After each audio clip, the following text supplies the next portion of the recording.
Sa ngalan ni Allah, ang pinakamahabagin, ang pinakamaawain.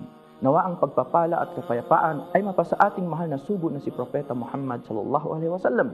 Mami na mahal kong kapatid sa pananampalatayang Islam, mula sa mga maruruming bagay at gawain na lumalaganap sa kasalukuyang panahon ay ang pag-inom ng alak at paggamit ng mga ipinagbabawal na gamot.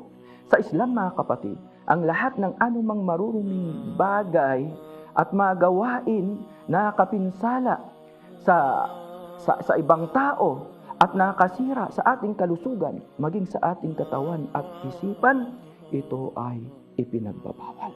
Tulad ng pag-inom ng alak at paggamit ng mga ipinagbabawal na gamot. Kaya sinabi ni Allah subhanahu wa ta'ala, yas'alunaka madha uhilla lahum. Kapag ikaw ay tatanungin, O Muhammad, kung ano ang mga ipinahihintulot sa kanila, sabihin mo, kul uhilla lakumut tayyibat. Sabihin mo sa kanila, ang lahat ng mga malilinis na bagay ay ipinahihintulot sa inyo.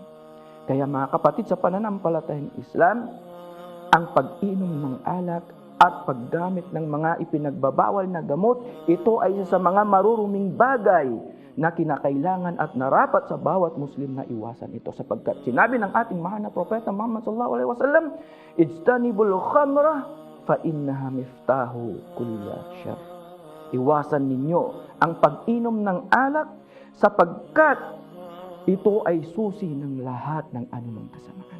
At sinabi ni Uthman bin Affan, kalugdan nawa siya ni Allah subhanahu wa ta'ala, ijtanibul khamra fa innaha ummul khaba'ith. Iwasan ninyo ang pag-inom ng alak sapagkat ito ay pinag-uugatan ng bawat kasamaan. Kaya mami na mahal kong kapatid sa pananampalatayang Islam, iwasan po natin ang mga ganitong gawain. Nawa ang pagpapala at kapayapaan at habag ni Allah subhanahu wa ta'ala ay mapasa atin.